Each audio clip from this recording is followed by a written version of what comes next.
Welcome back. વડોદરામાં ભાજપના કોર્પોરેટરની દાદાગીરી સામે આવી। પાલિકાના ચેરમેનના ડ્રાઈવરને કોર્પોરેટર આશીષ જોશીએ જાહેરમાં લાફો માર્યો। પાલિકાની મુખ્ય કચેરી ખાતે કોર્પોરેટરે ચેરમેનના ડ્રાઈવરને લાફો ઝીકતા હડકંપ મચી ગયો। ડ્રાઈવરે પોતાની વિસ્તારની સમસ્યા રજૂ કરતા આશીષ જોશી અકળાઈ ઉઠ્યા। સ્થાયી સમિતિના ચેરમેનનો ડ્રાઈવર વોર્ડ નંબર 15નો જ રહેવાસી છે। લાફો માર્યા બાદ આશીષ જોશીએ મીડિયા સામે જ ડ્રાઈવરને ધમકી આપી। કોર્પોરેટર આશીષ જોશીએ કહ્યું, હું કોઈનાથી પણ ડરતો નથી। ચેરમેન શીતલ મિસ્ત્રીએ સમજાવટ કરી મામલો થાળે પાડ્યો।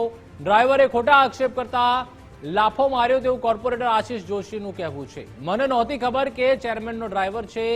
મેં એને સમજાવ્યો છતાં એ ન સમજતા મેં એને લાફો માર્યો તેવું કોર્પોરેટરનું કહેવું છે। ફરી વખત હિંમત ન કરે એટલે મેં દાખલો બેસાડવા માટે દંડ કર્યો તેવું પણ કોર્પોરેટરે કહ્યું।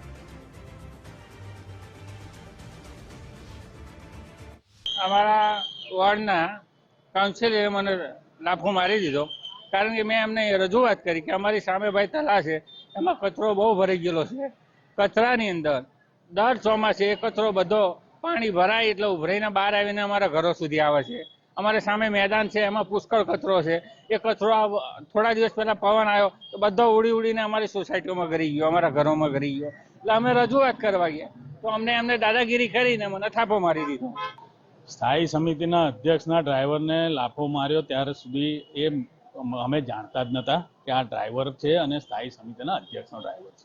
અમે અમારા વોર્ડ વિસ્તારની ચર્ચા પક્ષના દંડક જોડે કરતા હતા ત્યારે આ વ્યક્તિ દૂરથી ચેરમેનની ગાડી પાસેથી રોડ ક્રોસ કરીને આવી અને અમારી પર ખોટા આરોપો મૂકવાનું શરૂ કરતા મારે પૂછવું પડ્યું કે આ કોણ વ્યક્તિ છે।